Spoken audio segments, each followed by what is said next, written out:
আমি জানি না ওয়ার্ল্ডের পরে কেন অ্যাপোস্ট্রফি এস আসছে, কিন্তু এটার নাম ছিল এরকমই, শিকাগো ওয়ার্ল্ডস ফেয়ার একটা হয় 1993-তে, এবং সেখানে প্রথম আসলে কর্পোরেট ক্যাপিটালিজমের যে একটা একটা ধারণা, এই ধারণাটা সামনে আসে আর কি। হ্যাঁ, তো এটার একটা মেশিনারি হল ছিল, আর মেশিনারি হলের মধ্যে কি থাকার কথা সেটা জানা গেল। সেই সময়ের যে টেকনোলজিক্যাল যে ডেভেলপমেন্ট যতটুকু তুঙ্গে এসেছে, সেটার সমস্ত কিছু ওই মেশিনারি হলের মধ্যে আছে।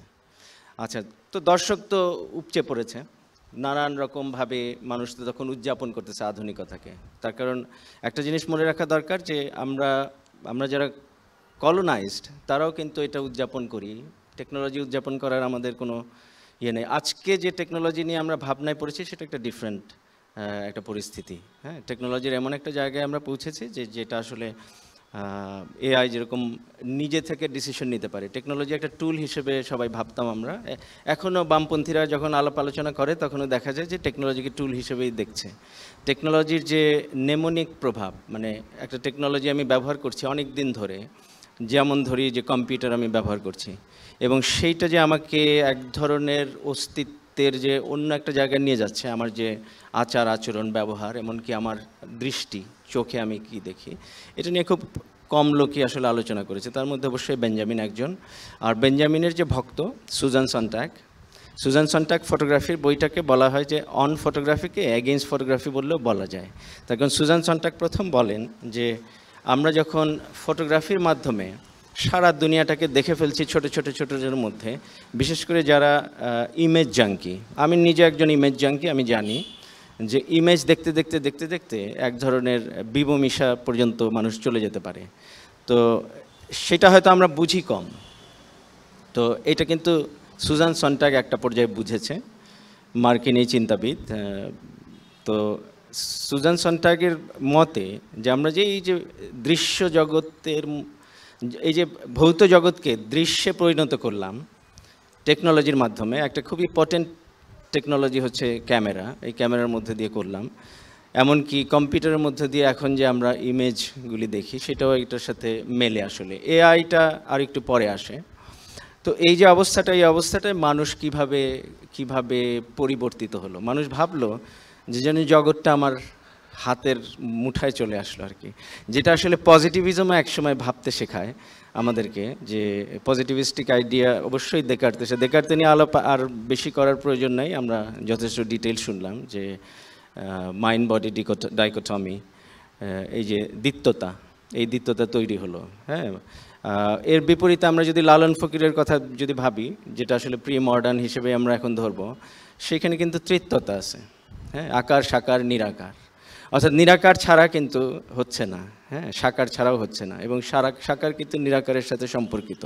অর্থাৎ আকারের সাথে সাকার একটা সেতুবন্ধন করে ঠিকই, কিন্তু অনেক বেশি নিরাকারের কাছাকাছি। যেটা জামি উদাহরণ দিলেন যে আসলে যখন আমি পূজার মণ্ডপে পূজার দেখি, এটা আসলে যদি কোনো শিল্পী বাস্তব নারীর অবয়ব মেনে এঁকে থাকেন, সেটা আসলে ভুল। মূল জিনিসটা একটা ইমাজিনারি একজন গডেস, যেই গডেসটা আসবে উনি হচ্ছে সাকার, এবং যিনি নিরাকারের সাথে সম্পর্কিত। তার কারণ তার আসলে আকারটা নাই, তার কিছু গুণাগুণ আছে, তার রূপ নাই, রূপটা আমি কল্পনা করে নিচ্ছি। এই রূপের কল্পনা করাটাই তো সাকার, মানে সাকারায়ন, আকারায়ন ঘটানো, কিন্তু ওই আকারায়নটাকে আমরা সাকারায়ন বলি। হ্যাঁ, আবার এখানে যদি দেখি যে তানভীর পারভেজের তো সেইখানেও কিন্তু ওই একই জিনিস আকার সাকার নিরাকারের একটা অ্যাপ্লিকেশন আমরা দেখতে পারবো আর কি। হ্যাঁ, এই কথাগুলি আগে একটু বলে নেওয়া ভালো, যে যদি আমরা ইমেজকে ব্যাখ্যা করতে চাই লালন ফকির থেকে কিছুটা ধার করে, একেবারে পুরাপুরি লালনে না থেকে আমরা নিজেদের মতো করে যদি ব্যাখ্যা করতে চাই, তো আকার সাকার নিরাকারের মধ্যে দিয়ে খুব সহজে এগুলো ব্যাখ্যা করা সম্ভব হয়। এই অর্থে যে যা আমরা একাডেমিতে করি, চর্চা করি, সেটা হলো আসলে আকারের চর্চা। এটা আমরা ব্রিটিশ একাডেমি থেকে শিখেছি, এবং ঔপনিবেশিক যে অবস্থা, যে অবস্থায় যেই দশার মধ্যে আমরা পড়ি, সেই দশার একটা আউটকাম হিসেবে, একটা আপশট হিসেবে, ফলাফল হিসেবে আমরা এটা শিখি। আর সাকারায়ন যদি ধরি, সাকার হচ্ছে কি আসলে আমরা যে আঁকতে যাই হুবহু তো আঁকা যায় না আসলে, তা অটোমেটিকভাবে সেটা সাকারে পরিণত হয়, এবং সেই সাকারের এখানে অনেক রকম সাকারের আকার আমরা এখানে অনেক দেখি। এখন নিরাকারও আছে কিনা, এখন নিরাকারটা কি ধরনের নিরাকার, এটা কি ডিজিটাল টেকনোলজির নিরাকার কিনা, এখানে আমার ভাবা দরকার। যেমন অনেকে এখন বলে যে সাবলাইমটা আবার নতুনভাবে আমরা দেখতে পাই। কীরকম? সাবলাইম হচ্ছে গিয়ে যে ডিজিটাল সাবলাইম কী ধরনের, মার্টিন কিপেনবার্গার যখন ডিজিটালি একটা দৃশ্য তুলে ধরছেন, দৃশ্যটা হচ্ছে গিয়ে একটা সুপার মার্কেটের, কিন্তু এমন এক শূন্যতা, ওটাকে বলা হচ্ছে ডিজিটাল সাবলাইম। অর্থাৎ অরার প্রশ্নের থেকে আমরা সরে যাচ্ছি, অরাকে প্রশ্নবিদ্ধ করছি, আবার অরা ফিরে ফিরে আসছে। এবং যারা ম্যারিলিন মনরোর রিপিটেটিভ পোর্ট্রেট চোখে দেখেছে একদম সামনে বিশাল বিশাল করে, মাও সেতুংয়ের রিপিটেটিভ পোর্ট্রেট দেখেছে, ওইটার যে অরা, অসাধারণ অরা। আপনি যদি ভুলেও যান যে এটা আসলে বিখ্যাত শিল্পীর আঁকা, তারপরে ওইটার সামনে দাঁড়িয়ে আপনি বারবার ফিরে ফিরে আসবেন যে বাবা এটার এফেক্টটা কী। অর্থাৎ শিল্প তো আসলে দাঁড়ায় তার এফেক্ট দিয়ে, ফলে অরাকে আসলে যতই আমি দূরে সরাইতে পারি না, চেষ্টা করি না কেন, ওই ডিজিটাল অরা আবার তৈরি হবে আর কি। তো সেই ডিজিটাল অরা এখানেও কিছুটা আছে। তো আমি যেটা বলছিলাম আর কি, যে টেকনোলজির প্রভাবে পাশ্চাত্য কীভাবে টেকনোলজির ইয়েকে, এটা একটা বুদ্ধা ইন দ্য মেশিন বলে একটা বই আছে, আমি নামটা মনে রাখতে পারি না, সেখান থেকে আমি একটা কোট নিলাম, একটা জাস্ট ইভেন্ট নিলাম। সেটা হচ্ছে যে এই মেশিনারি হলে যখন এই যে 1893 সালে সবাই যাচ্ছে, বিকট শব্দে সব মেশিন চলছে আর কি। এটা অবশ্যই প্রাথমিক দিককার সব মেশিনারি, হ্যাঁ, মনে রাখতে হবে।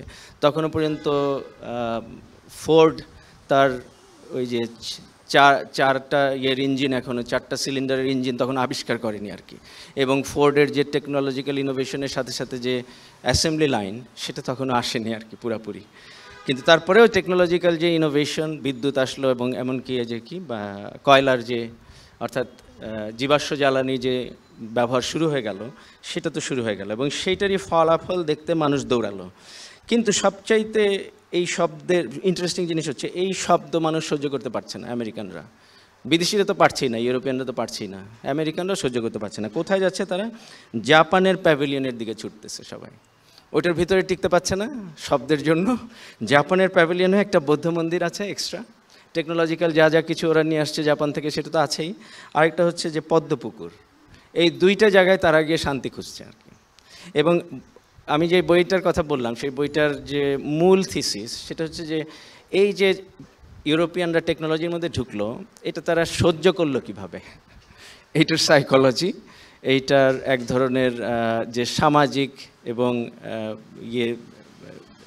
একটা মাত্রা, সেই মাত্রাটা ধরে আসলে এই বইটা লেখা। তো সেই বইটার মধ্যে খুব ইন্টারেস্টিংভাবে আছে যে যেমন এস্থেটিক দিকটা, জাপানের এস্থেটিক তখন একটা ইম্পর্টেন্ট হয়ে উঠলো, কি আমেরিকান আর্কিটেক্টদের কাছে, কি শিল্পীদের কাছে। তো আমরা দেখছি যে জাপানিজ পোস্টার নকল হচ্ছে, জাপানিজ পোস্টারের ইম্প্যাক্ট পড়ছে হচ্ছে পোস্ট ইমপ্রেশনিস্টদের মধ্যে, তুলুজ লুত্রকের মধ্যে পড়ছে।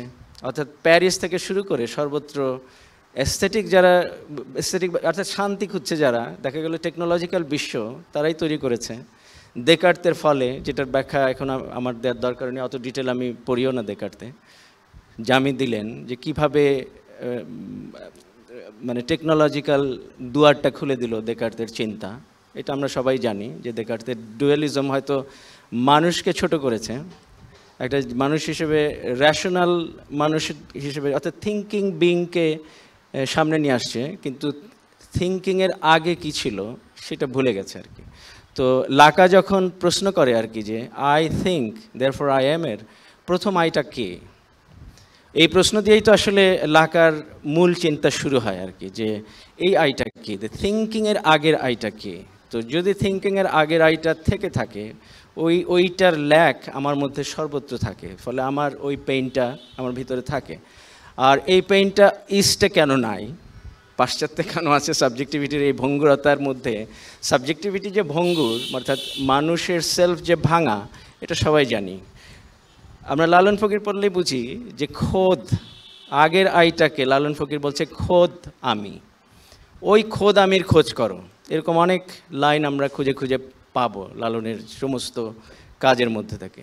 এই দুইয়ের মধ্যে দিয়ে মানুষের সুরাহা আর কি, খোদ খোদা, দুই দুইয়ের মধ্যে লালন কম থাকে বলা যায়। আকার সাকার নিরাকার দিয়ে যেরকম আমি ইমেজকে ব্যাখ্যা করলাম, সেরকম আসলে খোদ, খোদা এবং আমি বা আমরা, এইভাবে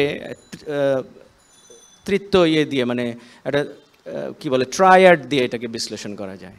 এবং এই ট্রায়াডই আসলে আমাদের এশিয়াটিক যদি চিন্তার নতুন ধরি, যেটা আসলে লালন ফকির একটা ম্যাচুরিটি পায়, সেটা আমরা বলতে পারি।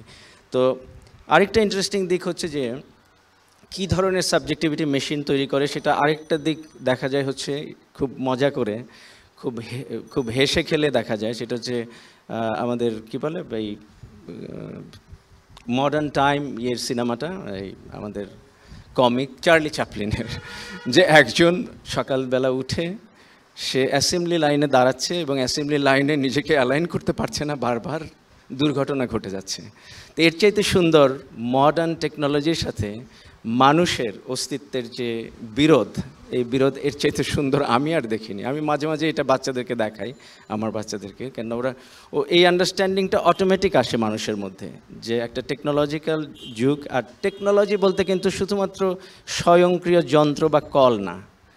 টেকনোলজি বলতে আসলে যেমন গ্রিকরা বলতো যে টেকনোলজি অফ দ্য সেলফ, অর্থাৎ আমি আমার সেলফকে কিভাবে ম্যানেজ করি আর কি, ম্যানেজমেন্ট অফ দ্য সেলফ।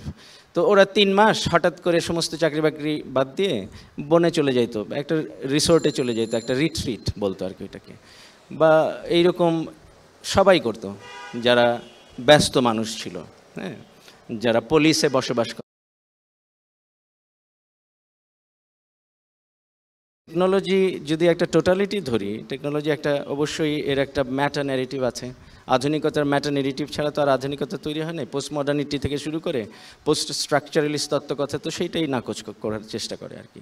তো সেই জিনিসগুলিকে না ভেবে আমার মনে হয় যে আধুনিকতার একটা, এবং আধুনিকতার মধ্যে মানুষ কিভাবে সারভাইভ করে সেটার একটা জায়গা আমরা খুঁজতে পারি। কী ধরনের সাবজেক্টিভিটিস, কী ধরনের বাসনা আমাদের মধ্যে তৈরি হয়, যেই বাসনার সূত্রে আসলে আমরা বেঁচে থাকি। আসলে এই ঢাকা শহরে এত বাজে শহর, যেখানে বসবাসযোগ্য না, যেখানে একখান থেকে আরেকখানে যেতে ঘন্টার পর ঘন্টা আপনাকে জ্যামে বসে থাকতে হয়। এমনকি যেই ধরনের পলিটি আমরা এখন তৈরি করেছি, যেই ধরনের ভোটহীন রাজনীতি তৈরি করেছি, এই রাজনীতির মধ্যে বসবাস করাটা খুবই দুর্বিষহ। তো এই দুর্বিষহ অবস্থায় আমরা কি কি বাসনা নিয়ে বেঁচে থাকতে পারি, সেটাই আসলে আমার কাছে মনে হয় যে মূল একটা কথা আর কি। এবং আমার মনে হয় যে এই যে শিল্পী, এটা কি দিতেই হবে, এই যে শিল্পী, তো এই শিল্পী তানভীর পারভেজের শিল্পীর মধ্যে সেই সব কথার কিছুটা ছাপ তো আমরা পাবোই। ঘাসের মধ্যে মানুষের ছায়া, এটা নিয়ে ভাবতে হবে। এটা তো খুবই অর্ডিনারি জিনিস, যেটা বারবার যে আমি বলতে চাইলেন যে এটা হচ্ছে যে মাস্টারপিস করার যে টেন্ডেন্সি, সেই টেন্ডেন্সি তো আমরা এখানে দেখছি না।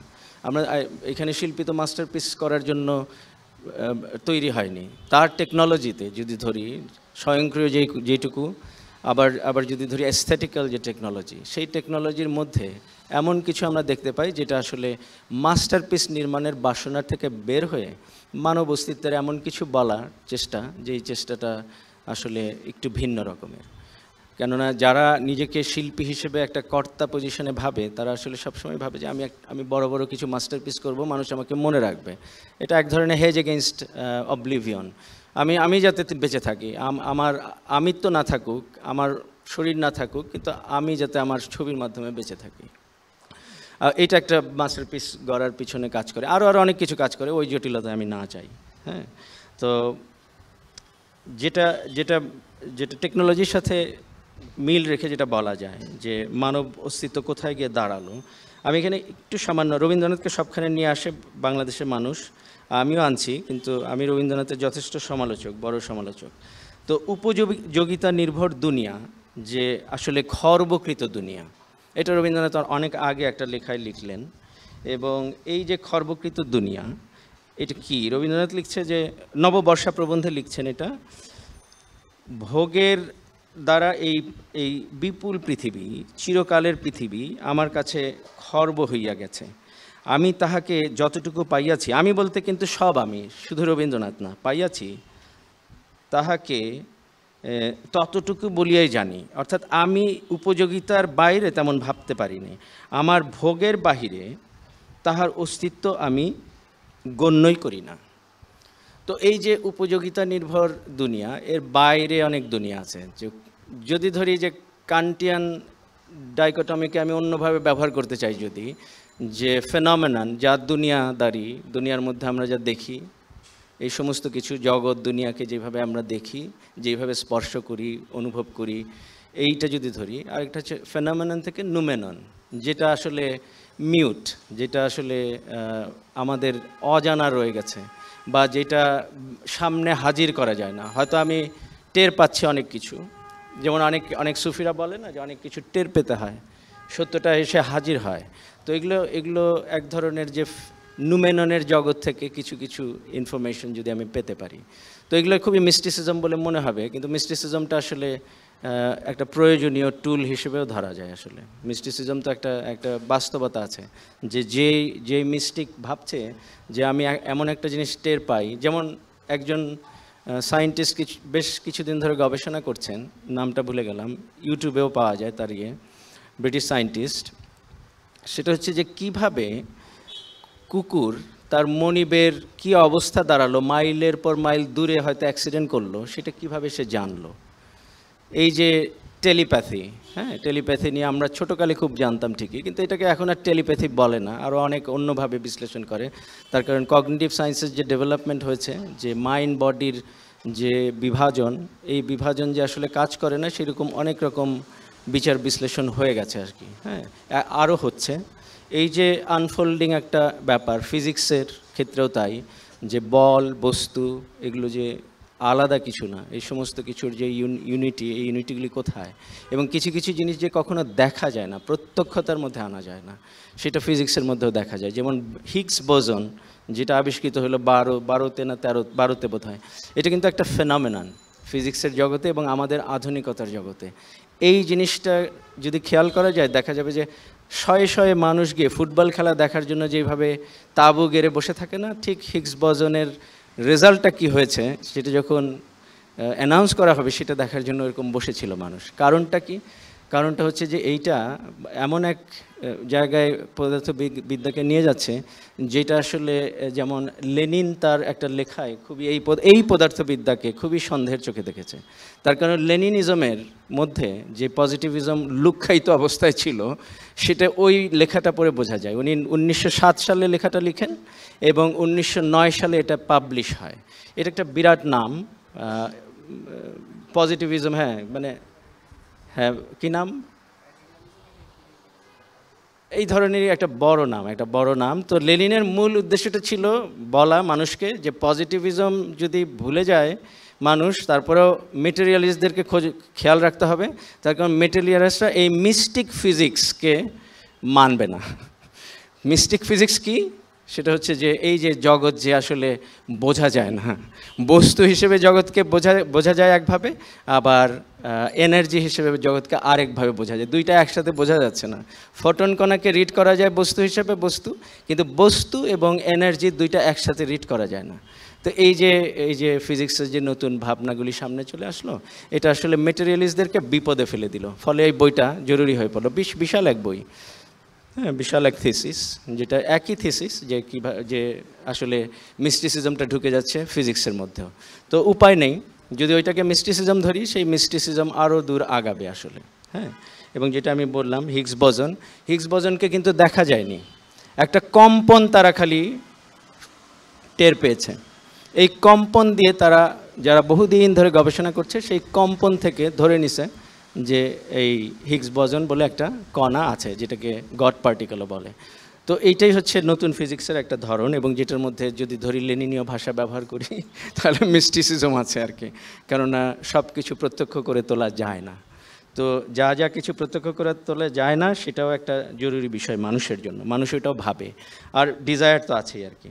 আর মডার্নিটির যদি ব্যাখ্যা করতে চাই, তাহলে এই যে উপযোগিতার একটা জায়গা থেকে ব্যাখ্যা করা যায় খুব ভালোভাবে, যে মডার্নিটি উপযোগিতার মধ্যে আপনাদের যা কিছু ব্যবহার হয় সেটাই জরুরি, যা কিছু ব্যবহার হয় না ফেলে দাও। যেমন খুব সহজে বাংলাদেশে অনেকেই একটা ইকুয়েশনে বিশ্বাস করতো। আমি কিছুদিন আগে আমাদের এখানকার বড় এক বুদ্ধিজীবীর লেখাতেও পেয়েছি, যেটা 80-র দশকে উনি লিখেছেন, যে কর্ম এবং যদি কি বলে প্রার্থনা যোগ, মানে প্রার্থনাটা জিরো, প্রার্থনায় কোনো কাজ হয় না। তো মডার্ন সায়েন্স কিন্তু সেটা বলে না আসলে।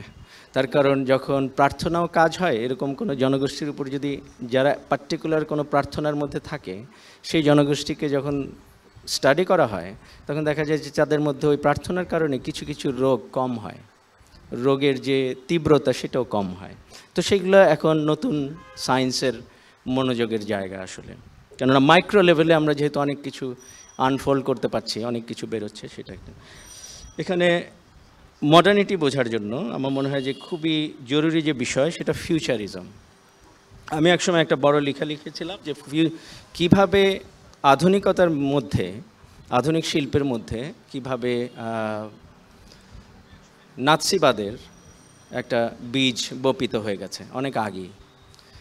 নাজিবাদ আমরা বলি মুখের ভাষায়, নাজিবাদও বলা যায়। সো নাৎসিবাদ বা নাজিবাদের যে ব্যাপারটা, এটা গতি বিষয়ক। গতিকে কিভাবে মডার্নিটি ফেটিশে পরিণত করলো। গতি একটা ফেটিশ, এবং গতির কারণে মানুষের সমস্যা, যেটা আমি বললাম চার্লি চ্যাপলিনের ছবিতে, সেটাও কিন্তু গতি সংক্রান্ত। গতি টেকনোলজি গতিকে কোন জায়গায় নিয়ে যাচ্ছে। যখন গাড়ি তৈরি হচ্ছে, হাইনরিশ হাইন ভাবছে যে আমাদের মোটর গাড়িতে চড়তে হবে কেন, ঘোড়ার গাড়ি কী দোষ করলো। তার কারণে এরা আইডিয়ালিস্ট মানুষ, যে আমি যদি একটা জায়গায় যেতে চাই এতটুক সময়ে, তা আমার এতটুক সময়ে যাওয়ার সমস্যাটা কী, মানে এই সময় তো আমি এই সময়ই আমি যাব। তো খুবই বেন অক্রি বিবিসিতে একটা খুব গতি বিষয়ক একটা, এই গতায়ত বিষয়ক, গতি বললে ভুল হবে, গতায়ত বিষয়ক একটা চমৎকার অনুষ্ঠান করেছিল। সেই অনুষ্ঠানের মধ্যে উনি বলতে চাইলেন যে আমি প্লেনে যেতে পারি, আমি যেখানে যাব, একটা গ্রিক আইল্যান্ডে যাব, সেই আইল্যান্ডের নামটা হচ্ছে গিয়ে ইউটোপিয়া বোধহয়, না এই ধরনের আর কি, বা ইউটোপিয়ার কোনো একটা আলাদা প্রতিশব্দ। তো আমি সেই আইল্যান্ডে যাব হচ্ছে গিয়ে হেঁটে যাব, সাইকেলে যাব, গাড়িতে যাব এবং জাহাজে যাব, আমি প্লেনে যাব না। প্লেনেও যাওয়া যায়। তো উনি দেখালেন ওনার যাত্রার সময় যে অনেক অনেক মানুষের সাথে দেখা হলো, এমনকি একজন গ্রিক ফিলোসফারের সাথে দেখা হয়ে গেল যখন সে শেষবার জাহাজে চলে যাচ্ছে ওই আইল্যান্ডটাতে। তো এই যে লন্ডন থেকে একটা লোক, বেনকরি তখন লন্ডনের থাকে, তো বেনকরির লন্ডন থেকে ওই ইউটোপিয়া আইল্যান্ডে যে গেল, গ্রিক আইল্যান্ডে যে গেল, এইটার যে অভিজ্ঞতা, এই অভিজ্ঞতার কথা উনি লিখছেন আর কি, বলছেন, দর্শক সমীপে হাজির করছেন, যে এই যে মানুষের জীবন ওইখানে প্রথিত আছে, এই যে অভিজ্ঞতা, এই অভিজ্ঞতাটা আমার হতো না আমি যদি প্লেনে যাই। এখন প্লেনটা তো কোনো সমস্যা না, কিন্তু তার জন্য সমস্যা মনে হলো, কেন সে যা চায়, যে জীবন যাপন করতে চায়, সেখানে প্লেন পট করে তাকে এক জায়গায় নিয়ে গেল, সেটা সে চায় না। আর যার দরকার যে আমি একটা ব্যবসার একটা সাইনিং আছে আমার, তার তো অবশ্যই টেকনোলজি ব্যবহার করে। টেকনোলজি একটা অবভিয়াস জিনিস, যেটা হাজির আছে সামনে, সেটাকে ব্যবহার না করাটা তো বোকামির কাজ হবে আর কি। আমরা এই যে কথা বলছি সেটাও তো টেকনোলজির সূত্রে বলছে। তো গতির ব্যাপারে যে বিষয়টা খুবই জরুরি, ইটালিয়ান পোয়েট যে ম্যারিনেতি, যে 1909 সালে যে কী বলে এগুলোকে, ম্যানিফেস্টো সামনে হাজির করলো আর কি, যে এই ম্যানিফেস্টোর একটা বিরাট সমালোচনা করা যায়। তার কারণ উনি দেখাতে চাচ্ছে এক ধরনের পুরুষ কেন্দ্রিকতা, এবং এটা পুরুষের প্রাইড যে সে গাড়ি পছন্দ করবে, একেবারে ছোট বাচ্চাদের মতো কিন্তু ব্যাপারটা। এবং ওইভাবেই উনি লিখলেন যে পুরুষ হচ্ছে সে আজকের দিনে সেটা প্রয়োজন, যেটা হচ্ছে যে একটা পুরুষ বাচ্চা যেরকম যেভাবে গাড়ি পছন্দ করে, গতি পছন্দ করে, সেইটা পছন্দ করতে হবে। অর্থাৎ ফিউচারিজম একেবারেই টেকনোলজিকে এক ধরনের দেবতা হিসেবে দেখলো আর কি। এই প্রথম একটা পার্টিকুলার আর্টিস্ট গ্রুপ যারা একেবারে ম্যানিফেস্টো বের করলো, যেটা বললো, এবং যেটা আরেকটা জিনিস এখানে ইম্পর্টেন্ট ছিল, ফ্যাসিবাদের সাথে যেটার অনেক সম্পর্ক, নাৎসিবাদ বলি আর নাজিবাদ বলি, ফ্যাসিবাদ বাংলায় যেটা বলি আমরা, ফ্যাসিবাদের সাথে যেটা সম্পর্ক সেটা হলো যে ক্লিনলিনেস, এক ধরনের পরিষ্কার পরিচ্ছন্নতা থাকতে হবে। আর কিভাবে সমাজ ক্লিন হয়? যুদ্ধের মাধ্যমে। খুব পরিষ্কার যে যেই সমস্যাজনক জনগোষ্ঠী আছে তাদেরকে ক্লিন করে ফেলা আর কি। এবং জুইশ পপুলেশনকে, যেহেতু তারা ঘেটোর মধ্যে থাকতো, যেহেতু তাদের আসলে অর্থনৈতিক অংশীদারিত্ব ছিল না, ইউরোপের যে অর্থনীতি তার অংশীদারিত্ব তাদের ছিল না জুইশ পপুলেশনের, তাদের কোনো জমি জমা তারা মালিক হতে পারতো না, যেটা একটা ইম্পর্টেন্ট ছিল সেই সময়কার রেভিনিউ জেনারেশনের। যারা জমির মালিক তারাই ল্যান্ডলর্ড, তারাই পয়সার মালিক আর কি। তো এই যে জমিদারিটা যে তারা যে জমির মালিক হতে পারলো না, তারা ঘেটোর মধ্যে থাকে, নিজেদের মতো করে জীবনযাপন করে। সেই অবস্থায় প্যারিসের রাস্তায় কিন্তু প্রথম স্লোগান উঠলো যে জুইশরা চলে যাও আর কি। তো এই যে গতি এবং গতিকেন্দ্রিক অবসেশন, এই ফেটিসের সাথে মডার্নিটির সম্পর্ক এবং মডার্নিটির যেই সমস্ত প্যাথোলজিসগুলি আছে সেটাও সম্পর্কিত, অর্থাৎ গতি এক ধরনের প্যাথোলজি হিসেবে আমরা দেখতে পারি আর কি। আচ্ছা, এটা আরেকজন যিনি পল ভিরিও বলতে পারি, পল ভিরিও বলে একজন ফিলসফার জন্ম হলেন। এদেরকে সবাই পোস্ট মডার্নিস্ট বলে অনেকে খারিজ করে দিত। তা আমরা কিছু পেলাম, আমি ব্যক্তিগতভাবে যখন পেলাম কিছু পড়ার সুযোগ, সেটা হচ্ছে ওনার যে টেকনোলজিক্যাল ভাইটালিজমের কনসেপ্ট উনি হাজির করলেন, এবং হাইডেগারও টেকনোলজির এক ধরনের সমালোচনা দাঁড় করিয়েছেন সেটা এক জায়গা থেকে। আর ইনি টেকনোলজির সমালোচনা দাঁড় করালেন যে টেকনোলজি মানুষকে গতির একটা জায়গায় নিয়ে গেল, এবং উনি দেখালেন যে দুইটা বিশ্বযুদ্ধে যুদ্ধকালীন সময়ে যে যে টেকনোলজিগুলিকে ব্যবহার করা হলো ও ইনোভেশন করা হলো, যেহেতু যুদ্ধকালীন সময়ে খুব দ্রুততার সাথে কাজ করতে হয়। যেমন যদি ধরি যে আমি আমার খবরটাকে এখনই পাঠাতে হবে, এই টেকনোলজিটা, কম্পিউটার টেকনোলজির জন্মই হলো কিন্তু দ্বিতীয় মহাযুদ্ধের বিভিন্ন গবেষণার ফলে, এবং অন্যান্য আরও অনেক কিছু যে জন্ম হলো টেকনোলজিক্যাল টোটাল একটা যদি আর্সেনাল ধরি, সেই আর্সেনালের জন্ম হলো দ্বিতীয় মহাযুদ্ধের সময়। এবং নানান রকম যে ইনভেস্টমেন্ট সরকার যে ইনভেস্ট করলো, ইউরোপ এবং আমেরিকা যে ইনভেস্ট করলো টেকনোলজির পিছনে, সেটাও আসলে এই জায়গা থেকেই হলো আসলে। যে এই পল ভিরিলিও যার স্পিডের ধারণা, স্পিড অ্যান্ড পলিটিক্স বইটা 1977 সালে বের হলো। এটা প্রথমে ফ্রেঞ্চ ভাষায় হলো এবং ইংরেজি ভাষায় তার পরে হলো আর কি। এই ভিরিলিওর কনসেপ্টের আগে জে.জি. ব্যালার্ড ক্র্যাশ বলে একটা উপন্যাস লিখেছিল, যেটা আমার পড়া আছে। ব্যালার্ডের এই ক্র্যাশ উপন্যাসটা হচ্ছে গিয়ে আলটিমেট ফেটিশ হিসেবে দেখালো গতিকে, গতি এবং গাড়ি, এবং এটা এক ধরনের ধ্বংস, কিভাবে মানুষকে, সাবজেক্টকে ধ্বংস করে, মানুষকে ধ্বংস করে, ব্যক্তি সত্তাকে ধ্বংস করে, এরকম একটা জায়গায় নিয়ে গেল। এখানে ছোট কেউ নাই, এখানে বলা যায় এটা মেইন স্ট্রিমে এই নভেলটা ঢুকতে পারেনি, তার কারণ হচ্ছে এখানে সেক্সুয়ালাইজড এক ধরনের ড্রিমের মধ্যে থেকে এই গতিকে ধরা হয়।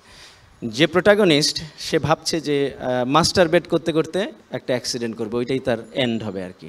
এবং কার গাড়ির সাথে এটা হবে সেটা হচ্ছে তখনকার সময়ের সবচেয়ে জনপ্রিয় যে নায়িকা হলিউডের, সে এসে নামবে, গাড়িতে চড়বে, তারপর হাইওয়েতে সে দ্রুত গিয়ে তার গাড়ির সাথে করবে। এটা তার স্বপ্ন, এটা তার বাসনা। তো বাসনার থেকেও কিন্তু মানুষের পতন হলো আর কি। টেকনোলজির সূত্রে তার যা বাসনা ছিল সেই বাসনা থেকে সে পতিত হলো। এইটা মডার্নিজমের একটা কনসেপ্ট। এই কনসেপ্টটা ধর্তব্যে না নিয়ে মডার্নিজমকে আছে বুঝতে চেষ্টা করার কোনো ইয়ে নেই। যেরকম কলোনিয়ালিজম না বুঝে আমরা আসলে মডার্নিটি, কারণ মডার্নিটি কলোনিয়ালিজমের সাথে ওতপ্রোতভাবে জড়িত। এটা যেরকম বোঝা যাবে না, সেরকম টেকনোলজিক্যাল মডার্নিটি না বুঝে আসলে মডার্নিটিকে ব্যাখ্যা করা সম্ভব না। টেকনোলজি কী সমস্যার মধ্যে মানুষ ফেললো, তার বাসনা থেকে তাকে সরিয়ে দিল আর কি। এটা একটা জায়গা আছে, এবং এই ফেটিশ ক্র্যাশ একটা ফেটিশ অবজেক্ট হিসেবে দেখালো খুব পরিষ্কারভাবে। আচ্ছা, টেকনোলজির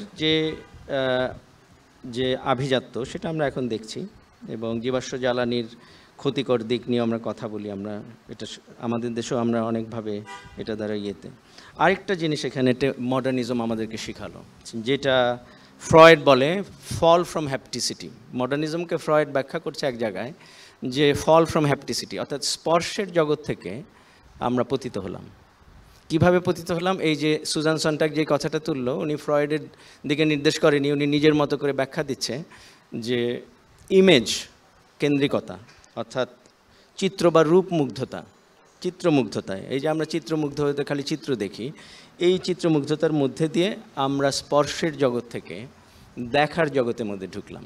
ফ্রয়েড এটাকে মডার্নিটির প্রবলেম হিসেবে দেখাচ্ছে আর কি, যে আমি যে ঢুকলাম শুধুমাত্র দৃশ্য জগৎকে একটা বিরাট ফলে রেনেসাঁস যে আর্ট এবং সেটার মধ্যে দিয়ে যে বিশাল একটা অর্জন, এই অর্জনকে কিন্তু হ্যাপটিসিটির বাইরে বলা যাচ্ছে না।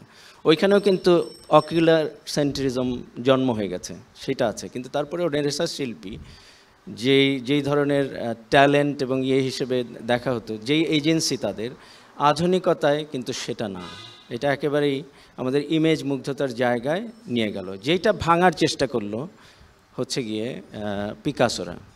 পিকাসো এবং মাতিস, যারা প্রিমিটিভিজমের দিকে গেল, তার কারণ তাদের এটা সমালোচনা হিসেবে আসলো।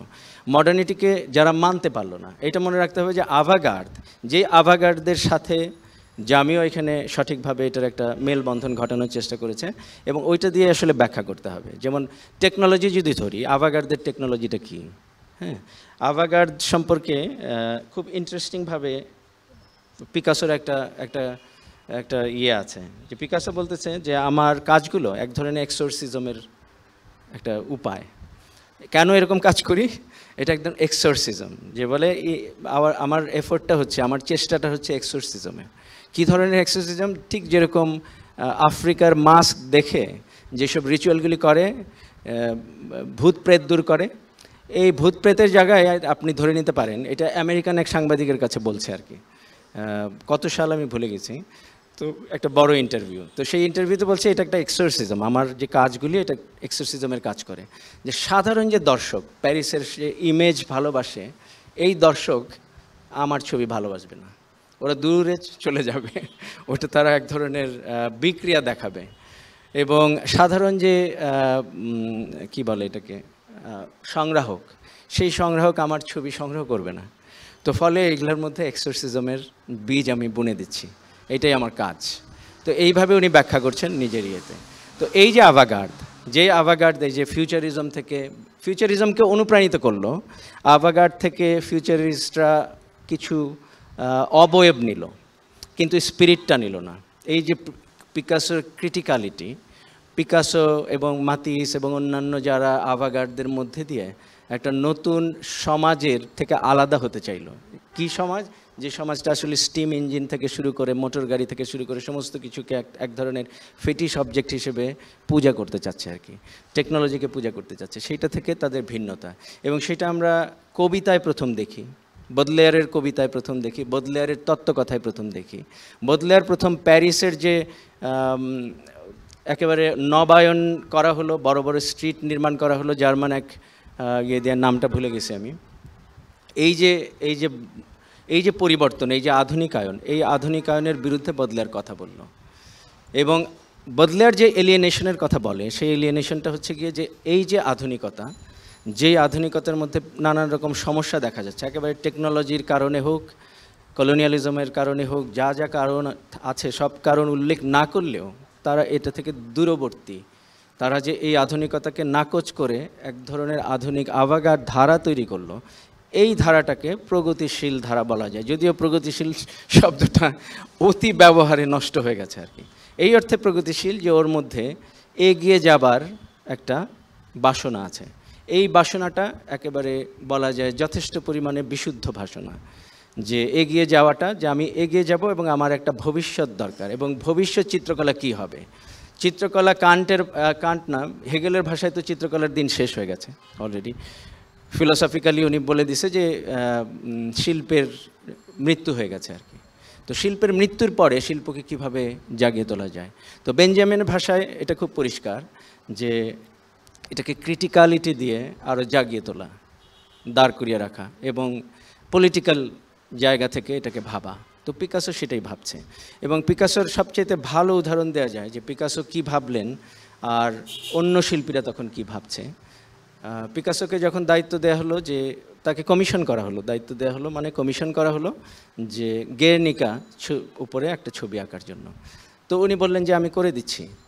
কিন্তু যতদিন আসছে ইয়েরা, অফিসিয়ালরা, পার্টি অফিসিয়ালরা এসে এসে নাখোশ হচ্ছে যে কী সব আঁকছে, এইসব ভাঙাচোরা এইসব দিয়ে তো আমাদের কাজ হবে না, আমাদের তো প্রোপাগান্ডা ইমেজ দরকার। কী ধরনের প্রোপাগান্ডা ইমেজ? আমি সেই নামটা ভুলে গেলাম। স্প্যানিশ আরেক শিল্পীকে অলরেডি ওরা দিয়ে দিয়েছে আরেকটা কমিশন, যে তুমি একটা ছবি আঁকো, পেছনে থাকতে হবে ওই শহরের রিয়েলিস্টিক ডিপিকশন, এবং একটা মা তার শিশুকে স্তন্যপান করাচ্ছে, এইরকম সময় বিব্রত হয়ে গেছে, আরও কয়েকজন এদিকে দৌড়াদৌড়ি করছে। হ্যাঁ, এই যে আমরা ফেসবুকে এখন প্যালেস্টাইন সম্পর্কে যেরকম ইমেজ দেখব, অনেকটা সেরকম ইমেজ খুব একাডেমিক রীতিতে আঁকা। এই যে আঁকা আর পিকাসোর আঁকা, এই দুয়ের মধ্যে দ্বন্দ্ব দেখা দিল অফিসিয়ালদের মাথায়, যে এটা কোন দিকে যাচ্ছে, আভাগার্দ এদিকে যাবে এটা আমরা তো নিতে পারবো না। একজন আভাগার্ড শিল্পী পিকাসো, আর ট্রেডিশনাল শিল্পী প্যারিসে মানে ইউরোপে যাদের মূল্য তখনও আছে, রোমান্টিক শিল্পী, সেই রোমান্টিক শিল্পীকে দিয়ে ছবি আঁকাই। তো সেই শিল্প কিন্তু টেকেনি। কেন? যেই না দেখা গেল যে 1 মাসের মধ্যে পিকাসো তার মাস্টারপিস শেষ করে ফেললো, এবং এটা যখন প্যারিসে উদ্বোধন হলো, এটার উপর যে মানুষের ফোকাস পড়লো, এইটা দেখেই ওরা বুঝে গেছে, কমিউনিস্ট পার্টির হর্তাকর্তারা, যে সোশ্যালিস্ট পার্টির হর্তাকর্তারা, যে তাহলে তো এইটাই আমাদের মূল প্রতীক হিসেবে কাজে লাগবে। এবং এরপরে বাংলাদেশের স্বাধীনতা যুদ্ধের সময়ও, স্বাধীনতার পরপরও পিকাসোর ওই যে গেরনিকার যে ইয়েটা মা, সেই মাকে বিরাট করে এঁকে, ঠিক পিকাসোর আদলেই এঁকে এখানে প্রতিবাদ জানানো হয়েছিল পাকিস্তানিদের বিরুদ্ধে। তো এই সম্ভাবনাগুলি, এই যে প্রতিবাদের সম্ভাবনা কিন্তু আভাগার্ডদের মধ্যে পিকাসো এবং তার আশেপাশের শিল্পীরা বুনলেন।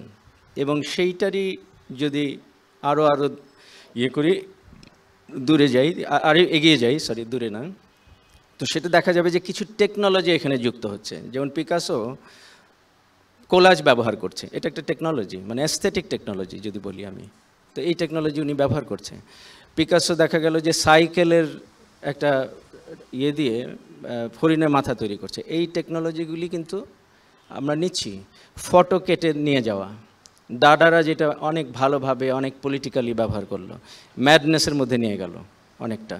অনেকের কাছে যদি ম্যাডনেসটা পছন্দ না হয়, তাহলে পিকাসোর কোলাজগুলি দেখলে, পিকাসো এবং ব্রাকের কোলাজগুলি দেখলে বোঝা যাবে যে আভাগার্দ কত র্যাডিক্যালি এগুলোকে ব্যবহার করেছে। তারাও যথেষ্ট র্যাডিক্যাল ছিল।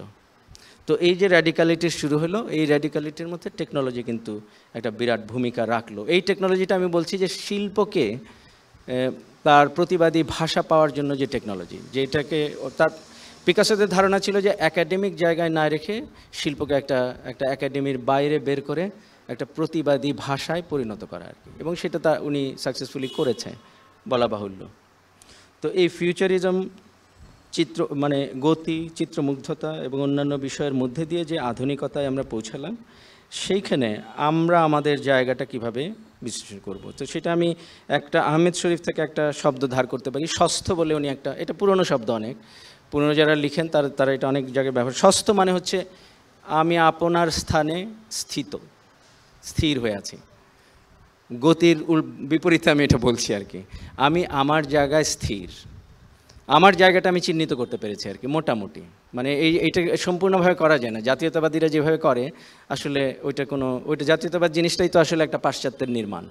তো এই নির্মাণের জায়গা বাদ দিয়ে যদি ধরি আমার স্থানিকতা আমি চিহ্নিত করতে পেরেছি, বা আমার নিজের ভয়েস আমি চিহ্নিত করে পেরেছি, তো সেইটাই ভাবতে হবে আসলে। এই আজকের প্রদর্শনীর দিকে যদি আমরা তাকাই, যে টেকনোলজি এখানে ব্যবহার করা হচ্ছে, সেটা টেকনোলজি ব্যবহার করেছি এই কারণে এটার অ্যাপোলজি জানানোর কোনো কারণ নাই। তার কারণ অ্যাস্থেটিক্সের মধ্যে টেকনোলজি ঢুকবেই। এবং প্রথম যখন ভিডিও আর্ট করা হয়, ভিডিও আর্ট করার আরেকটা কারণ হচ্ছে যে আভাগার্ডদের মতো ভিডিও আর্টের সময়টাকে যদি আমরা বলি যে পোস্ট স্ট্রাকচারালিস্ট সময় বলা যাচ্ছে না, তখনও পোস্ট স্ট্রাকচারালিজমের একটা পূর্ণাঙ্গ চেহারা আমরা পাই না। যদি ধরি পোস্ট মডার্ন টাইম, ওই পোস্ট মডার্নিজমের কিছু জিনিস আছে, কিন্তু যদি ধরা যায় যে কন্টেম্পোরারি আর্টের সময়, সেটা সবচেয়ে অর্থাৎ সমসাময়িক যে ধারণাটা, সেটা আসলে সময়কে বাদ দিয়ে একটা ক্যাটাগরি হিসেবে যখন সামনে আসলো, যে শিল্পের ক্যাটাগরি হিসেবে আসলো, এটা অনেকে আমরা এখনও আমাদের দেশে গ্রহণ করতে পারি না। যে মডার্নিটির যে আভাগার্দ একটা কন্টেম্পোরারি আর্টে পরিণত হলো এই কারণে যে এটা একটা আমব্রেলা টার্ম, যেটার মধ্যে অনেক অনেক টাইপ অফ আর্ট হবে। এখন আর কোনো ট্রেন্ডের প্রশ্ন আসে না। ট্রেন্ড থাকতে পারে ওর মধ্যেই, কিন্তু ওই আমব্রেলার নিচে ওই ট্রেন্ডগুলি থাকবে। তো ওই ট্রেন্ডের মধ্যে আমি ধরতে পারি আজকের এই তরুণ শিল্পীর একটা ট্রেন্ড। এই ট্রেন্ডের মধ্যে হয়তো উনি, যেমন আমার কাছে এই প্রদর্শনী যদি আমি ব্যক্তিগতভাবে বিশ্লেষণ করি, স্কিজোফ্রেনিক কিছু জিনিস এটার মধ্যে আছে যেটা বাকিটার মধ্যে নেই। সেটা হচ্ছে যে ছোট ছোট যে ইমেজগুলি আয়না ব্যবহার করে গড়ে তোলা হয়েছে, এইটার মধ্যে এক ধরনের বেকনিয়ান স্কিজোফ্রেনিয়ার যে প্রকাশ আমরা দেখতে পাই। যে বেকন যেভাবে তার ছবিতে মানুষের ব্যক্তিত্বকে নাই করে দিয়ে তার অস্তিত্বর যে বিপন্নতা যেইভাবে তুলে ধরতে চাইছে, দুইটা মহাযুদ্ধের পর ওইখানে যা হলো সেইটার যে চরিত্র, সবাই মনে রাখা দরকার যে বেকন যখন প্রথম এক্সিবিশনের অংশ হলো, ব্রিটিশরা ওই দিকে বেশি দাঁড়ালো না। এটা অনেকটা ওই যে মেশিনের রুমে না ঢুকে পদ্মপুকুরে যাওয়ার মতনই ব্যাপার ছিল আর কি। ওরা ভাবলো কি, একজন ক্রিটিক লিখেও ফেলেছিল যে এটা কিছুদিন পরে হারিয়ে যাবে, এটা আর থাকবে না। কিন্তু বেকন টিকে গেল তার কারণ কি, বেকন যে সমসাময়িক বাস্তবতা ধরলো, সেটা যেমন পিকাসোর যেরকম আভাগার্দের যে ভূমিকাটা ছিল, যে পলিটিক্যাল আর্ট এবং অস্তিত্বের খোঁজটা দেওয়া, অস্তিত্ব বিষয়ে সত্য কথাটা বলা, যেই ক্লস্ট্রোফোবিয়া একজন মানুষ ব্রিটেনের মতো জায়গায় ফিল করলো এত যুদ্ধের পরে, এবং এত স্বাধীনতাকামী মানুষের জন্মের পরে এত স্বাধীনতা বিষয়ক, ফ্রিডম বিষয়ক এত কথা লিবারালদের, সেই স্বাধীনতা যে তারা আসলে পাচ্ছে না এবং সেই রকম সমাজ যে পাচ্ছে না, সেটা কি ক্যাপিটালিজমে কি সোশ্যালিজমে, এই যে একটা সমালোচনার জায়গা তৈরি হলো, এই সমালোচনার জায়গা থেকে যদি কোনো প্রকৃষ্ট শিল্পী খুব লাকসইভাবে, যেটাকে বলে বুলজাই, যদি করে থাকে, তাহলে বেকন। তো সেই বেকনের একটা এক্সটেনশন আমি যদি বলি, বেকনকে আমি স্মরণ করছি এই জন্য যে এটাকে ব্যাখ্যা করার জন্য, কেন এটা বেকনিয়ান না একেবারেই, এটা অবশ্যই পোস্ট বেকনিয়ান। তো এই যে পোস্ট বেকনিয়ান যে মানুষের অস্তিত্ব ছায়া এবং মিরাজের মতো, মিরাজ যেটা টলমলে একটা অস্তিত্বে পরিণত হয়েছে, দূর থেকে দেখা যায় কি আছে বোঝা যায় না, এইটা একটা আমার মনে হয় যে একটা বিশেষ অর্জন এই পার্টিকুলার প্রদর্শনীর। তো এই অর্জনের পাশাপাশি বাকি অর্জনগুলিকে, যেগুলোর মধ্যে অনেক টেকনোলজি, এইটার মধ্যেও টেকনোলজি আছে অবশ্যই, যে টেকনোলজিটা এবং আর্টকে সুবিধা করে, আর্টকে যেগুলো আসলে একটা ভাষা দান করতে সুবিধা করে, সেই টেকনোলজি, অর্থাৎ টেকনোলজির ব্যবহারের জন্য ব্যবহার নয়, এটারকে ইনস্ট্রুমেন্ট হিসেবে ব্যবহার করা আর কি, ইনস্ট্রুমেন্টালাইজেশন, অর্থাৎ শিল্পকে ইনস্ট্রুমেন্ট হিসেবে ব্যবহার না করে এন্ড হিসেবে দেখা, আর শিল্পের মাধ্যমগুলিকে ইনস্ট্রুমেন্ট হিসেবে দেখা, এটা আমার মনে হয় যে খুব জরুরি। তার কারণ অনেকে শিল্পকে ইনস্ট্রুমেন্ট হিসেবে দেখে, যেটা সোভিয়েত ইউনিয়নের একটা বিরাট ভূমিকা ছিল সারা পৃথিবীতে সমাজতন্ত্রের পক্ষে, ওয়ার্কারের পক্ষে এক ধরনের ছবি আঁকতে হবে, অর্থাৎ শিল্পকে ইনস্ট্রুমেন্ট হিসেবে ব্যবহার করতে যাচ্ছে, রাজনীতির ইনস্ট্রুমেন্ট। সেইটা না করে শিল্পী যে তার ব্যক্তিসত্তা, সেই সাবজেক্টিভিটি যত দুর্বলই হোক না কেন, যদি একেবারেই তলায় গিয়ে থেকে থাকে আমাদের অস্তিত্ব, সেই তলার মধ্যে থেকেই যা আঁকতে হবে সেটা আঁকা, বা না এঁকে সামনে যা হাজির করা যায় সেটা হাজির করা আর কি। তো এইখানেই আমার মনে হয় যে টেকনোলজির ব্যবহারের যে র্যাশনালটা, সেটা আমার মনে হয় যে এইভাবে দেয়া যায় আর কি। তো আর যদি গতি অগতির বচন, সেটা আমি বলে ফেললাম। আসলে নামটা যখন আমি সাজেস্ট করি, তখন আসলে আমার উদ্দেশ্য ছিল যে দুইটা দিকে এটা কাটুক, এটার দুইটা ধার থাকুক। একটা হচ্ছে যে গতি অগতি, মানে যেটা স্থবিরতা এবং গতি, আর এটা হচ্ছে যে এই যে আমাদের গতি, আমাদের কি অবস্থা, এই যে দশা, গতি বলতে দশা, অগতির গতি আর কি। হ্যাঁ, তো ওই অগতির গতিটাই এইটা আসলে এই ছবিগুলিকে বলা যায় আর কি, আমার মনে হয় আর কি। হ্যাঁ, তো অনেক কিছু কিন্তু মানে মডার্নিটির অনেক কিছু, যে স্বয়ম্ভু ব্যক্তি যে স্বয়ম্ভু হিসেবে হাজির হচ্ছে, এবং এলিয়েনেশন, এগুলোর জিনিস তো এলিয়েনেশনের সাথে সম্পর্কিত, এগুলো অলরেডি বলা হয়ে গেছে। এবং ব্যক্তি সত্তা এবং তার কর্তৃত্ব, তার অথরিয়াল কন্ট্রোল, এই অথরিয়াল কন্ট্রোলেও টেকনোলজি যেটা সুবিধা করে, অর্থাৎ ন্যামজন পাইকরা যে নতুনত্ব নিয়ে আসলো কাজে, এবং সেটা টেকনোলজি ব্যবহার করলো। যে লোক ব্যবহার করছে, বুদ্ধ টিভি দেখছে, বুদ্ধ প্লেবয় টিভি দেখছে।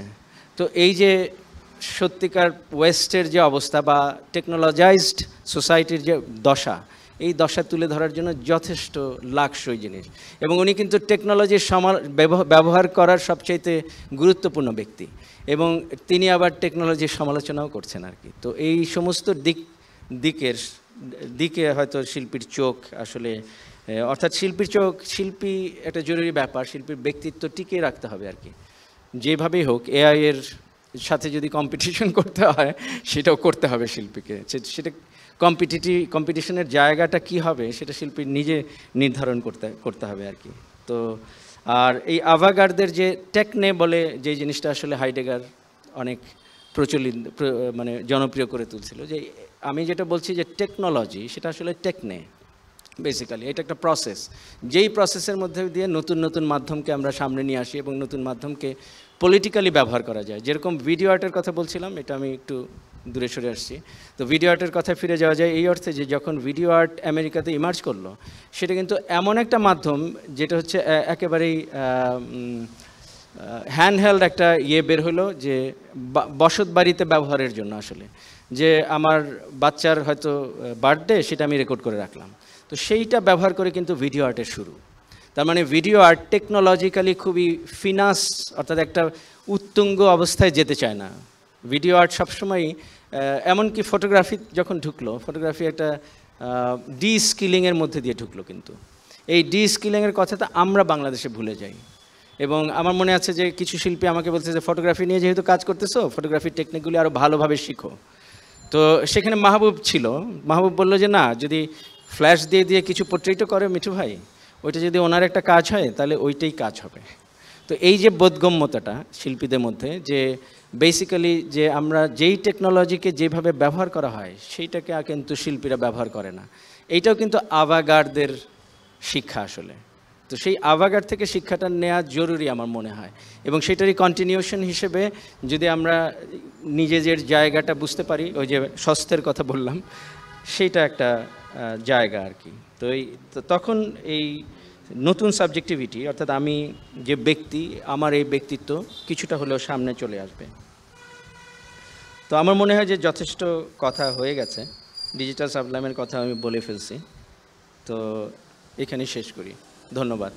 যে আপনি বলছিলেন যে এখন আসলে টেকনোলজি ইউজ করে তার আমাদের শিল্পীর সাবজেক্টিভিটিটা কীভাবে এক্সপ্রেসড হচ্ছে, বা ওটা কীভাবে টেকনোলজির মধ্যে দিয়ে আপনি আপনার I am not sure what the question was, but এরকমই তো কিছু একটা ছিল। জি, ওটার উত্তর বোধহয় মুস্তফা ভাই দিয়ে দিয়েছেন। আপনি বললেন যে আসলে স্বস্থান খুঁজে বের করতে পারলেই সেখান থেকে, কিন্তু এখানে আপনি বলছেন যে উনার স্বস্থানটা আপনি পেয়েছেন বেকনিয়ান বা পোস্ট বেকনিয়ান যে এক্সপ্রেশন উনি তুলে ধরতে পেরেছেন সেটার মধ্যে দিয়ে। আর এটার আমি জানি না এটা ছাড়া এটার সদুত্তরটা আমি পেলাম কি না।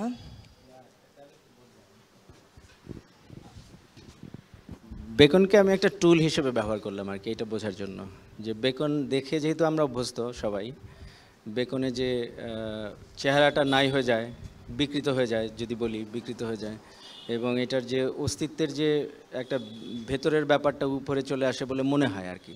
তো সেই রকম আর কি, যে ব্যক্তিটা আছে সে আসলে পুরাপুরি মানুষ, ওই যে রেশনাল মানুষ, থিঙ্কিং বিইং, সেই রকম যে জায়গা থেকে যে দেখছে বেকন, মোটেও তা না।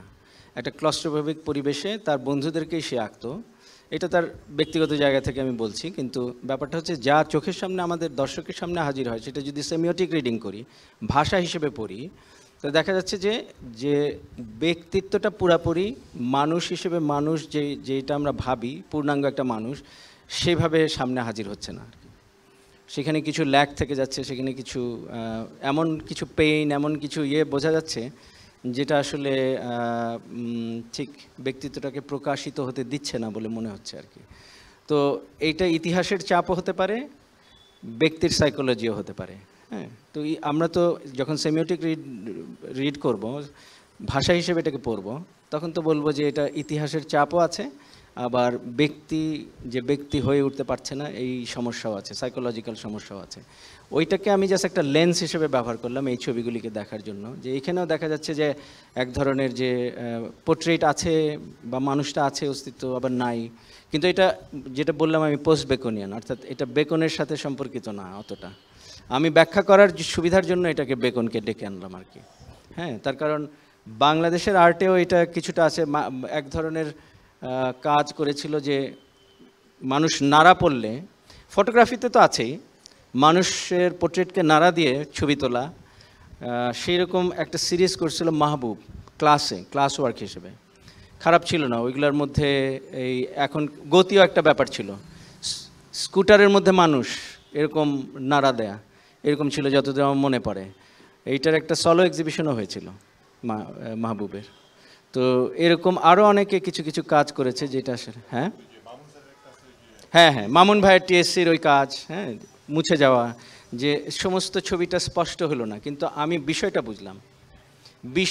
বিষয়ীদেরকে বুঝছি না, ব্যক্তিগুলিকে বুঝছি না, মানুষগুলিকে বুঝছি না, যারা এখানকার এই কাজটার অনুঘটক, যারা তাদেরকে যারাই ঘটাচ্ছে কাজটা, তাদেরকে চিনতে পাচ্ছি না। অচেনা, সবাই অচেনা। যে ভিকটিম সেও অচেনা, যে ভিকটিমাইজ করছে সেও অচেনা। তো ফলে নতুন কাজ এটা, এই অর্থে নতুন কাজ, যে টেকনোলজিটা ব্যবহার করে, যে পদ্ধতিটা ব্যবহার করে, সেটাও যে এক্সপ্রেশনটা দাঁড়াচ্ছে, সেইটার কিছু সূত্র আমি বললাম আর কি, আর কিছু না। বেকন একটা সূত্র।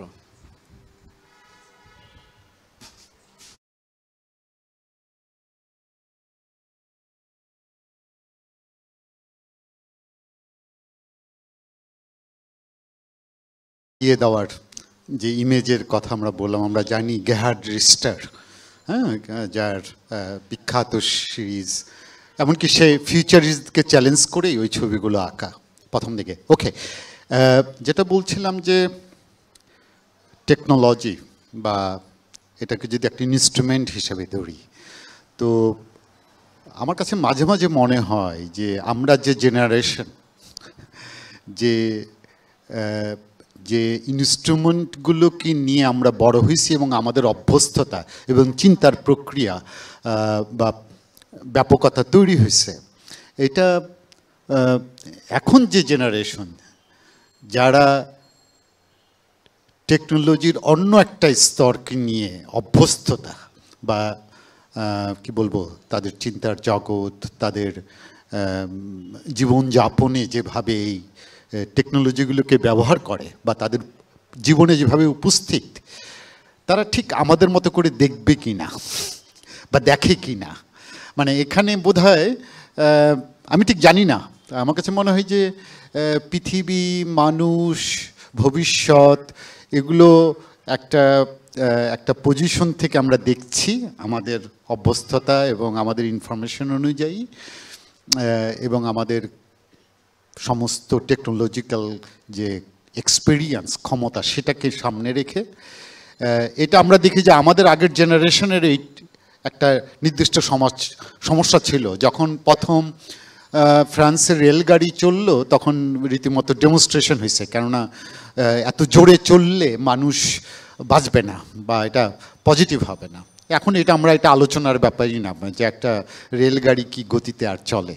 তা আমি ঠিক জানি না যে আমাদের ভবিষ্যৎ, আমাদের যে নেক্সট জেনারেশন যারা এর মধ্য দিয়ে বড় হচ্ছে, তারা এই শিল্প বা মানুষের ভবিষ্যৎ বা পৃথিবী, এটাকে কিভাবে দেখছে, এবং সেটাকে আমরা এই আলোচনায় যে প্রেক্ষিত পার্সপেক্টিভে আমরা করলাম, এটা ভ্যালিডিটি আছে কিনা, তো এটা নিয়ে বক্তারা কি মনে হয়?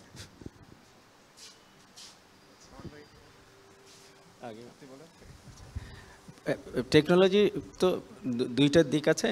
একটা হচ্ছে এক্ষণের সমস্যা, যেমন খুব দ্রুত গতিতে ট্রেনটা যাচ্ছে, এক্ষণের সমস্যা হচ্ছে যে আমি আসলে এই যে রাস্তার মধ্যে যে পার হব, ট্রেনটা ঠিক সময় পার হবো কিনা, এইসব এই এক্ষণের সমস্যা। আরেকটা হচ্ছে যে এটার একটা গতি ইটসেলফ যদি অ্যাবস্ট্রাক্টভাবে ধরি যে আচ্ছা গতি কি, ভবিষ্যতে গতি আমাদেরকে কোথায় নিয়ে যাবে, গতি কি প্রগতি কিনা, এইসব যদি প্রশ্নগুলি থাকে, তাহলে ওটা ফিলোসফিক্যাল জায়গা থেকে এটা সলভ করতে হবে।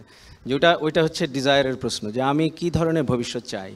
এটা কি এই ট্রেনের গতির নির্ভরই শুধু হবে, নাকি আসলে আরও অনেক কিছুর নির্ভর হবে আর কি, এটার পাশাপাশি আরও অনেক কিছু থাকবে কিনা। এটা কি একটা হাইব্রিড জগতে আমরা বসবাস করব, নাকি একেবারেই টেকনোলজি কেন্দ্রিক একটা জগৎ, যেইভাবে আমরা দেখি না সিনেমাতে, হলিউডের সিনেমাতে, সেই এটা। আরেকটা কি যেন প্রশ্ন ছিল আপনার, শুরুটা করলেন?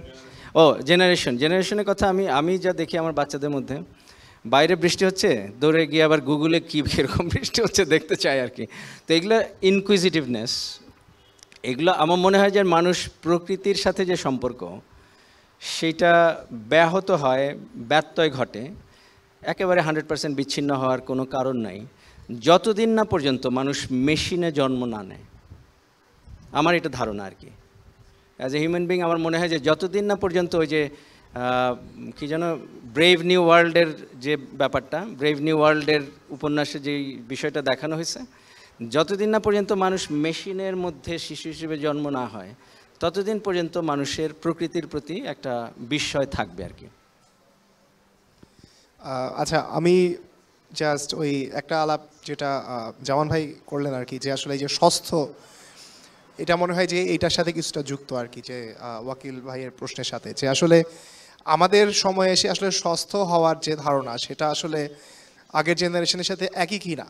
তো এটা আসলে শুধু যদি জেনারেশনের প্রসঙ্গ নাও তুলি, ধরেন আমরা যখন মোবাইল ফোনটা ইউজ করি, এটা যেহেতু একটা টেকনোলজি, এটা কিন্তু আমাদেরকে, যেমন আমাদের মেমোরিটাকে কিন্তু এটা, বা আমাদের স্মৃতি বা আমাদের যে স্মরণের যে তাগিদ, সেটাকে কিন্তু চেঞ্জ করে। যেমন আমরা হয়তো আগে হয়তো অনেক কিছু মনে রাখতে চাইতাম, এখন হয়তো আমরা এই ডিজিটাল যে অ্যাপারেটাস, সেটার ভেতরেই কিন্তু আমরা আমাদের মেমোরিটাকে ডেলিগেট করে দিচ্ছি, মানে আমরা সেটার হাতে মানে সঁপে দিচ্ছি আর কি অনেকটুকুকে। সো আমাদের মানে এই যে রূপান্তরটা, সেটাতে আসলে আমাদের যে সব আত্মসত্তা যেটা, সেটা কিন্তু মানে বদলে যাচ্ছে আর কি। তো অবভিয়াসলি মানে আমরা যদি ধরেন সাইবর্গ বলে যে ধারণাটা, যে মানুষ এবং যন্ত্রের যে সিনথেসিস ঘটে যাচ্ছে বা সংশ্লেষ ঘটে যাচ্ছে, সেটা হয়তো এখনও অনেক দূর কল্পনা মনে হচ্ছে, কিন্তু মানে আমাদের অন্তর্জগৎ এবং বহির্জগৎ দুই জায়গাতেই আসলে আমাদের যে আত্মসত্তার যে ধারণা, সেটার মধ্যে ইতিমধ্যেই ধরেন মেশিনের ব্যাপারটা খুব গভীরভাবে সেটার ভিতরে আছে আর কি। তো আমার মনে হয় যে এটা অনিবার্য একটা ব্যাপার আর কি, আমার সেটা মনে হয়। এবং আপনি সাইবর্গের কথা বললেন যে সিনথেসিস ইন এক্সটেন্ট অফ মানে হিউম্যান বডি অ্যান্ড, মানে এটা একটা দূরবর্তী কল্পনা হিসেবে আমরা ধরে নিতে পারি যে যন্ত্রের। তো সেখানে কি আসলে নানা রকমভাবে কনটেক্সট কি একাকার হয়ে যেতে পারে কিনা, কারণ এখনও সোশিও পলিটিক্যাল জায়গা থেকে দেখলে কনটেক্সটের কেন অনেক হেটারোজেনাস আসপেক্ট আছে, কিন্তু সেটা কি একাকার হয়ে যেতে পারে কিনা?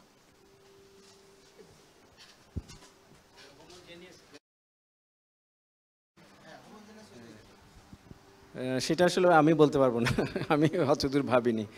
তবে আমার মনে হয় না জগৎ সবসময় হিটারোজেনাসই থাকবে আসলে, বাট হিটারোজেনিটি এটা নানানভাবে হবে আর কি। অর্থাৎ ঠিক ওই হলিউডি ছবির মতো একটা যন্ত্র নির্ভর 100% বিশ্ব হবে না হয়তো।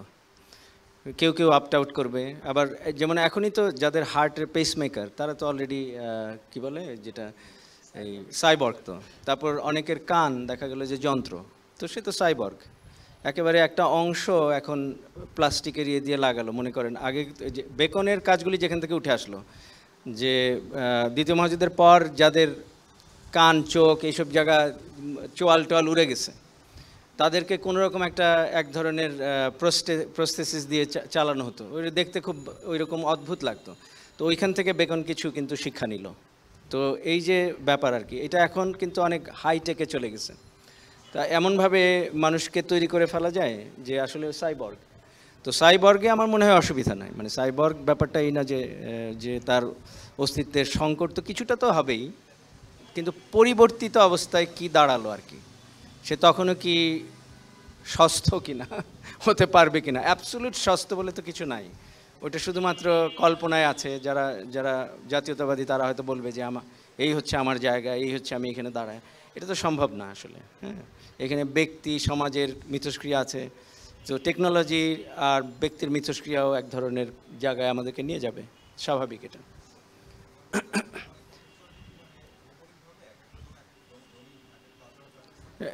সেটা হতে পারে, যেমন ধরেন আমি অপ্ট আউট করলাম আমার বাচ্চা কাচ্চা নিয়ে, সাইবর্গ এলাকায় আমি থাকবো না। হতে পারে যে ব্ল্যাক ভার্সাস হোয়াইট যেরকম না, তো সেরকম হতে পারে যে যারা অতিরিক্ত টেকনোলজি কেন্দ্রিক, যারা টেকনোলজি, ওই যে সিনেমাতেও এসব কিছু 70s 80s কিছু সিনেমাতে ছোট ছোট দ্বিতীয় শ্রেণীর সিনেমা হয় না কিছু, সেইগুলোতেও দেখা যায় কিন্তু যে একদল হচ্ছে গিয়ে টেকনোলজির আন্ডারে, যেটা আসলে ওই ব্রেভ নিউ ওয়ার্ল্ডের মধ্যেও আছে, যে কিছু মানুষ টেকনোলজিক্যাল এই ডিসপেন্সেশনের মধ্যে পড়ে নাই, এর বাইরে বিচরণ করে আর কি।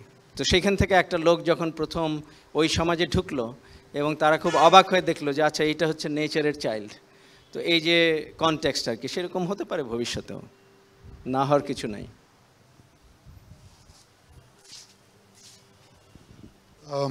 হ্যাঁ, বক্তাদের অসংখ্য ধন্যবাদ। আর একটু চা পানির ব্যবস্থা আছেন, গ্রহণ করবেন। প্রদর্শনী আরও কিছুদিন আছে, বন্ধুবান্ধব সহ প্রদর্শনী দেখতে আসলে আমরা খুশি হব।